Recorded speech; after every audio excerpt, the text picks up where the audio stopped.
Présentant plusieurs avantages tant dans la protection des sols, dans la restauration des terres, mais aussi et surtout dans la lutte contre le réchauffement climatique, l'agroforesterie sera au cœur de ce numéro de votre magazine écologique Objectif Vert. Mesdames et messieurs, bonjour et merci de nous suivre.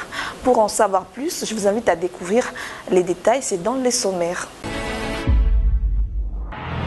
Pour parler de l'agroforesterie, votre MAG va vous amener aujourd'hui dans la province d'Ikwilu, précisément dans la ville de Lusanga, anciennement appelée Leverville, où vous allez découvrir une association sans but lucratif, le Cercle d'art des travailleurs de plantation congolaise CATPC, qui a choisi de faire de l'agroforesterie tout en faisant la promotion de l'art et la préservation de l'environnement. Sur place, à Lusanga donc, le professeur émérite Jean Léjoli a répondu à nos questions sur les multiples avantages de l'agroforesterie.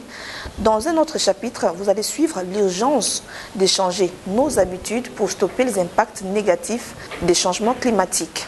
Enfin, vous suivrez l'actualité qui a marqué le monde environnemental dans la rubrique Actu Environnement avec Sandrine Fundi. Tout de suite, suivez les développements de tous ces titres. La dégradation des sols dans le monde entier est principalement due aux activités humaines, particulièrement à l'agriculture intensive, à l'irrigation, à la déforestation, au surpâturage ou encore aux monocultures à grande échelle. L'agroforesterie, par contre, est un mode d'utilisation des terres où les arbres sont utilisés ou associés aux cultures ou à la production animalière, et cette interaction biologique et physique améliore donc la production agricole. Et c'est pour à la fois contribuer à un développement communautaire et restaurer des terres autrefois fertiles que le Cercle d'art des travailleurs de plantation congolaise, le CATPC, s'est installé dans la ville de Lusanga pour y développer ses activités, en tout cas à la fois artistiques et écologiques, que je vous convie à découvrir.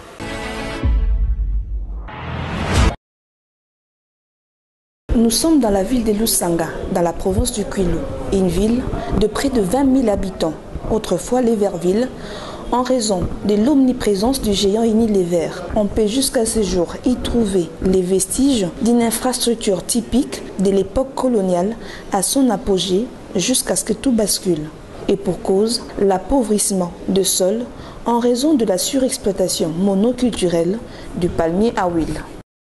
Cette situation avait longtemps plongé cette ville à l'abandon et ses habitants dans une pauvreté qui ne se cache pas. C'est donc ici, précisément, dans la cité Kingangu, dans les ruines même de l'ancienne Leverville, que le Cercle d'art des travailleurs de plantation congolaise, CATPC, et son partenaire, l'Institut pour les activités humaines IHA, ont choisi de développer un modèle d'agriculture différent, avec une particularité, celle de faire à la fois la promotion de l'art et la préservation de l'environnement. Pour cela, les initiateurs se sont tournés vers l'agroforesterie, un mode d'exploitation des terres agricoles associant les arbres et les cultures et qui présente plusieurs avantages tant dans la protection des sols que sur le plan environnemental. Le point de départ, c'est un film que notre partenaire Renzo Martins avait fait, je crois, en 2006-2007.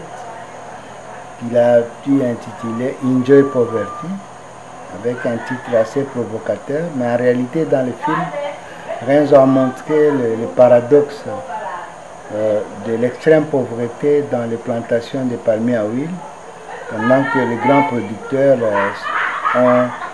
se font de l'argent autour en exploitant les communautés locales. Dans le film, on voit plusieurs familles qui gagnent à peine $9 le mois dans des conditions difficiles et des conséquences sur la malnutrition des enfants. C'est un film révoltant en fait. L'idée c'était de récupérer des anciennes plantations qui n'étaient plus appropriées pour l'agriculture et d'utiliser les méthodes agroforestières que Océan avait déjà expérimentées pendant une vingtaine d'années dans la province orientale. Et voilà comment l'idée est née. On a commencé par la province de l'Équateur où nous avions été dans les plantations Ferronia à Buteka. Mais après une année, on s'est installé. Il y a eu une incompréhension, mauvaise volonté de Ferronia qui nous a chassé vraiment manu militari de ces concessions. Et C'est comme ça qu'en cherchant, nous sommes tombés sur l'Everville, à Lusanga, où nous sommes présentement. L'Everville, c'était le siège, à l'époque coloniale, de plantation Unilever. La direction générale était basée ici. Donc c'est un site où on a une vieille culture de plantation de palmiers à huile. Donc ça tombait un peu avec l'historique du film, comme j'ai dit. Et progressivement, on a commencé un petit site. On a acheté 1 hectare et après on a trouvé que c'était possible d'acheter 20 hectares. C'est comme ça que nous sommes sur un terrain de 20 hectares. Nous avons formé des artistes qui ont commencé à faire des œuvres d'art. La formation se faisait avec des artistes de renommée internationale qui sont venus, mais aussi des artistes congolais de grande réputation qui sont venus ici pour former les jeunes, mais aussi des vieux qui étaient intéressés à l'art. Ils ont commencé à produire des œuvres d'art en argile. Et on a eu l'idée de scanner en 3D ces œuvres d'art et de les reproduire aux Pays-Bas, et cette fois-là en chocolat. Donc on a produit ces œuvres d'art et ça a été vraiment un succès qui nous a surpris nous tous, et ça a commencé à se vendre. Et les retombées de cette vente, nous avions déjà convenu dès le départ que 50% iraient dans l'agroforesterie, donc dans l'association agriculture arbres, mais des arbres un peu particuliers parce que c'est des arbres des fixateurs avec des espèces fixatrices d'azote, des légumineuses qui fertilisent les sols. Donc on a commencé à les vulgariser et petit à petit on a commencé à racheter des terres et aujourd'hui on est à 85 hectares. Pour parfaire cette vision d'un aménagement réussi répondant aux normes pour favoriser l'éclosion d'une agroforesterie durable, le CATPC et son partenaire l'IHA s'est donc rapproché du groupe ou de l'ONG GI Agro qui dirige Ibi Village et dont le président, le professeur émérite Jean Lejoly, spécialiste des plantes tropicales, a bien accepté de nous parler des multiples avantages de l'agroforesterie, étant pour les sols que dans la lutte contre les effets négatifs du changement climatique.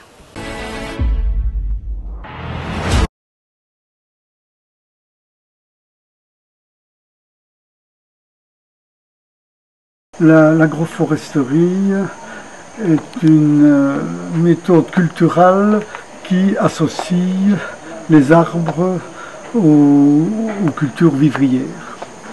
Et c'est une méthode qui est apparue relativement récemment, donc vers les années 1970.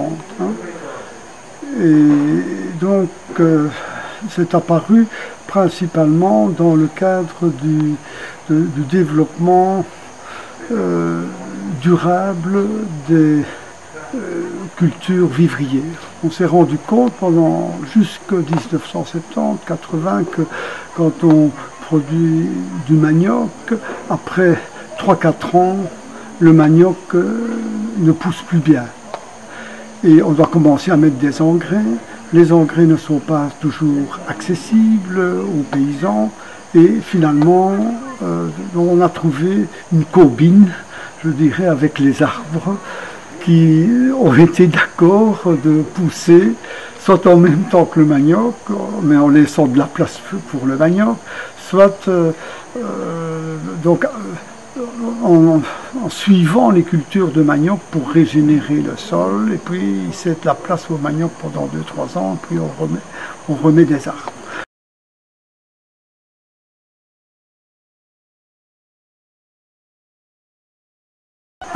C'est que dans l'agroforesterie, on a donc des arbres qui stockent le CO2, donc le carbone, dans leur tronc. Quand vous avez une végétation vivrière, donc une culture de manioc ou une culture de riz, on est avec 5 ou 10 tonnes de matière organique à l'hectare. Quand on est dans un système agroforestier, on est tout de suite avec 100 tonnes à l'hectare. Donc ça fixe 10 fois plus de carbone dans la biomasse, en permanence. Donc ce qui est, si tout le monde fait ça à la surface du globe, on résout déjà en tout cas largement les exigences de la COP 21 ou de la COP 26 qu'on va avoir prochainement.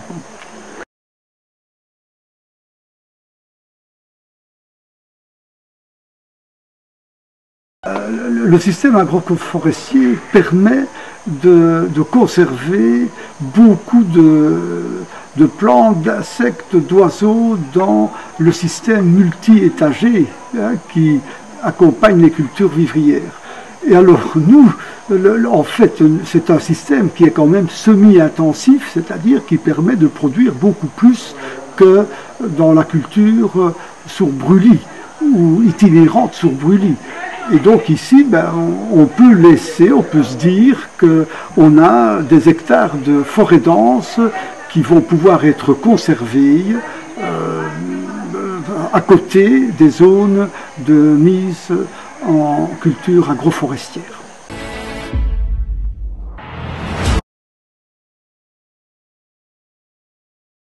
Le 16 septembre dernier, l'humanité a célébré la toute première journée internationale de l'air pur pour les ciels bleus. Cette journée vise à sensibiliser le public à tous les niveaux afin de promouvoir et de faciliter les actions visant à améliorer la qualité de l'air, mais également lutter contre la pollution atmosphérique en temps de plus en plus fréquent. Plusieurs espèces d'animaux endémiques de plusieurs pays africains sont en danger d'extinction en raison du braconnage, de la surpêche, de la pollution de l'air, mais également du changement climatique. C'est ce que relève le nouveau rapport Planète Vivante du WWF publié le 10 septembre dernier. Ces rapports relèvent aussi que 68% de vertébrés sauvages ont disparu en seulement 50 ans. Selon un rapport publié par United in Science, les concentrations de gaz à effet de serre dans l'atmosphère atteignent de nouveaux records et continuent à augmenter après un déclin temporaire dû au confinement et ralentissement des activités économiques. Le monde est en passe de connaître ces 5 années les plus chaudes jamais enregistrées auparavant, confirment ces rapports. Et pour finir avec l'actu environnement, sachez qu'un jeune Congolais de 23 ans, à la personne d'Elissa Firi, natif de la ville de Goma, chef-lieu de la province du Nord Kivu, fabrique de fer à repasser et rechargeable avec 3 heures d'autonomie dont la capacité énergétique est de 70 watts. Écoutez la forêt qui pousse plutôt que l'arbre qui tombe. C'est sur cette phrase de Frédéric Hegel que se referme ce numéro de votre mag écologique. Merci pour votre attention soutenue. D'ici là, portez-vous bien, prenez soin de vous, mais surtout de votre environnement. Au revoir et à très bientôt.